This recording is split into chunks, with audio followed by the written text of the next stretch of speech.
अबू सलेम ने जेल से चिट्ठी भी लिखी थी, काफी तारीफ की थी। Is it true? यस, मैं दिखा सकता हूँ अभी भी। ये अबू सलेम वाली चिट्ठी है। यूएन साहब उज्जवल निकम साहब, इसका नाम लिखिए, अबू सालेम अंसारी, पढ़ लीजिए। क्या अबू सलेम इज राइटिंग? और एक बात कहना चाहता हूँ, कभी मेरे लायक कोई काम हो तो जरूर बताइए। मैंने पूछा, मोनिका ने सचमुच तेरे से ही शादी की थी?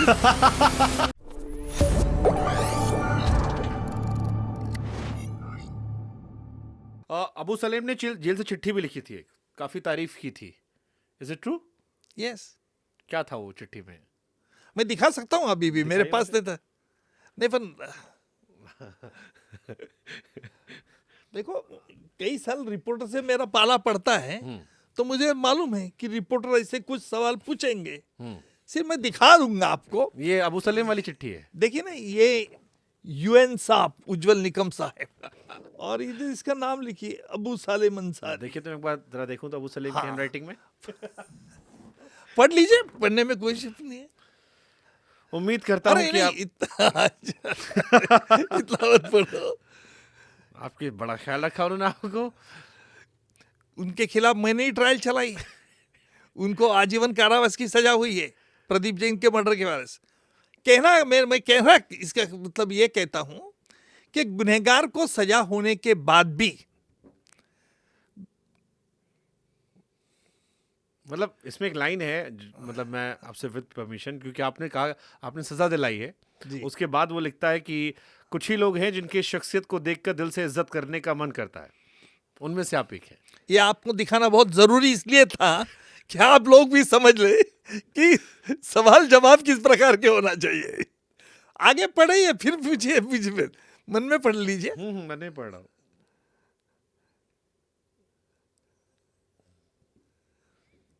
आपका कोई काम होगा तो मुझे बताइए। वही मैं पढ़ रहा कि अबू सलेम इज राइटिंग। और एक बात कहना चाहता हूँ, कभी मेरे लायक कोई काम हो तो जरूर बताइए। नहीं, ये दिखाने का मतलब ये है कि मेरी किसी को ही अब गुनहगार के खिलाफ जाति दुश्मनी नहीं रहती है, इसका ये सबूत है। तो अबू सलेम आपको साहेब लिख के कोट कर रहे हैं। साहेब नमस्कार जी। 11/10/2021 की ये चिट्ठी है। अबू सलेम ने खत क्यों लिखा आपको? देखिए, आपने तो जेल भिजवाया उसे। नहीं, अभी देखो, मेरे बारे में मेरे ऑल मूवमेंट्स ये आरोपी फॉलो करते हैं।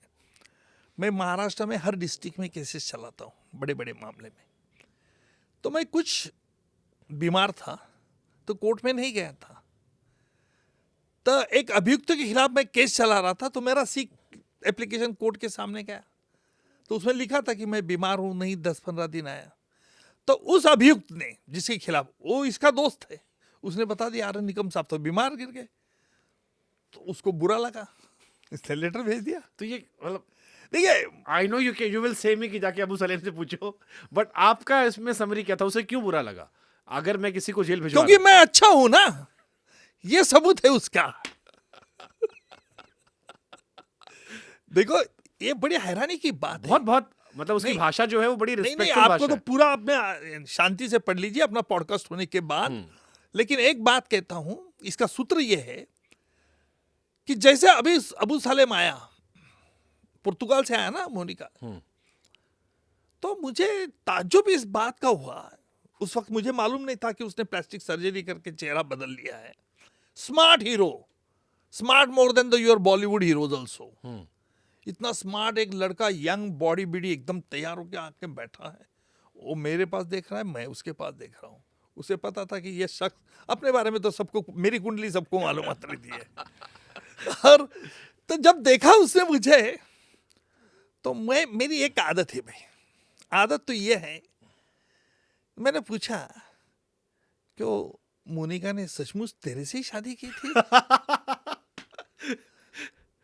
तो उसने जवाब क्या दिया होगा? उसने जवाब दिया, क्या आपको निकाहनामा दिखा दो? बोला नहीं यार, निकाहनामा मत दिखा।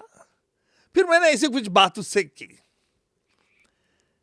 फिर उसको मैंने कहा कि यार तू इतना अच्छा लड़का दिखता है, तेरे पिताजी भी वकील थे उत्तर प्रदेश में, ये ऐसा क्यों चला गया तू गैंगस्टर के पास? यार तेरी तबीयत अच्छी है, तू बॉडी व्यायाम करता, जेल में बोले एक्सरसाइज करता है, ये इतना फिटनेस खुद को रखता है, फिर ऐसा क्यों किया तूने? इसका मर्डर क्या?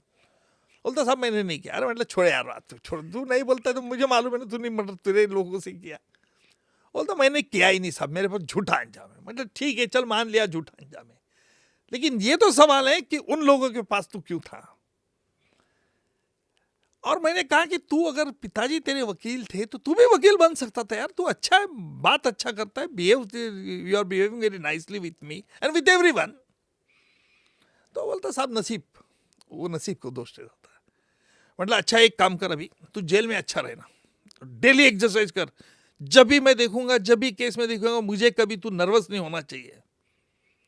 वाह सर, लेकिन एक बात है ध्यान में रख, मैं तेरे खिलाफ सबूत लाने वाला हूं और तुझे सजा करवाने वाला हूं, ये बात ख्याल में रख। कुछ बोलता नहीं था। जैसे I started argument against him in English, he knows English very well, तो थोड़ा मैंने पीछे देखा उसकी क्या रिएक्शन है, फेशियल एक्सप्रेशन, गुस्सा आ गया था उसको, लाल। आर्गुमेंट खत्म होने के बाद मैंने उसको पूछा क्यों अभया, उसको अभी अभया कहता था मजाक में, अभया मेरी दलील पसंद आई कि नहीं तुझे? बोला नहीं मुझसे, कुछ बात नहीं की। आज भी वो रिस्पेक्ट करता। ये जरूर ये देखेगा ये पॉडकास्ट, उसका मैसेज जरूर मुझे आएगा उसके दूसरे। जेल में भी सब दिख जाता। अरे पूछो मत यार उसको। तो ये उसने मुझे, बात क्या थी अपनी कि मैंने पूछा कि दलील कैसे लेगा, बात नहीं की, उसको आजीवन कारावास की सजा हुई। फिर मैंने उसके पास गया, देख बहुत वक्त है अभी तुझे, आराम से रहना, बॉडी अच्छी करना, जो भी पोर्तुगाल के कानून के मुताबिक तुझे सजा होने के बाद तू जाने वाला है घर, तुझे फांसी तो नहीं हुई, मैं तो फांसी की सजा की मांग कर रहा था, पर वो पोर्तुगाल का एक्स्ट्राडिशन ट्रीटी हमें बीच में आ गई। तो ठीक है, अभी भगवान ने तुझे एक अच्छी संधि दी, ये मैंने उसको समझाया। और फिर कुछ बोला नहीं, 2-4 दिन बाला नहीं, फिर बाद में आया कोर्ट में, फिर मैंने बोला क्यों भाई कैसे चल रहा है जेल में? फिर थोड़ा सा हंसा, मतलब जेल में एक्सरसाइज कर रहा है कि नहीं सजा विजा होने के बाद? मेरे हाँ बोले एक्सरसाइज कर रहा हूँ। ठीक है चलते जाओ। फिर उसके बाद उसकी चिट्ठियाँ हैं, अभी भी उसके मैसेज आते हैं कि साहब तबीयत कैसे हो, आप अच्छे हैं ना। बस उसका मोबाइल फोन छीनने जाएगा, ये पॉडकास्ट जाएगा, उसका मोबाइल फोन छीन लिया जाएगा। नहीं भाई मोबाइल फोन के यार, उसको क्या मोबाइल फोन से थोड़ी, मुझे थोड़ी मोबाइल करता है वो, मुझे मोबाइल नहीं करता। उसके दोस्त लोग पंटर लोग रहते हैं ना, बाकी के दोस्त, उसके दोस्त भी बहुत है। बड़ी बड़ी इंटरेस्टिंग मतलब ये बात कहानी है। नहीं मैं मानता हूं, क्योंकि देखिए मैं हमेशा, कोई भी अभियुक्त हो, मेरा ये मानना ये है कि कानून जो सजा देता है उससे गुनहगार पे कुछ फर्क नहीं गिरता है, पहली बात तो बता दूं।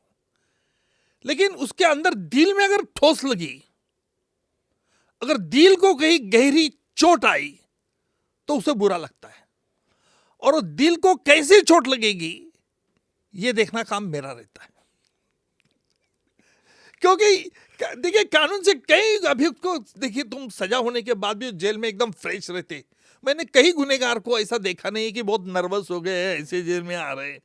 सोचो अगर आपको सजा हो गई, सोचो मुझे सजा हो गई कुछ गुनाह में, तो साला हमारे दिल में कैसे होगा, हमारा चेहरा ऐसा पपड़ी जैसा हो जाएगा।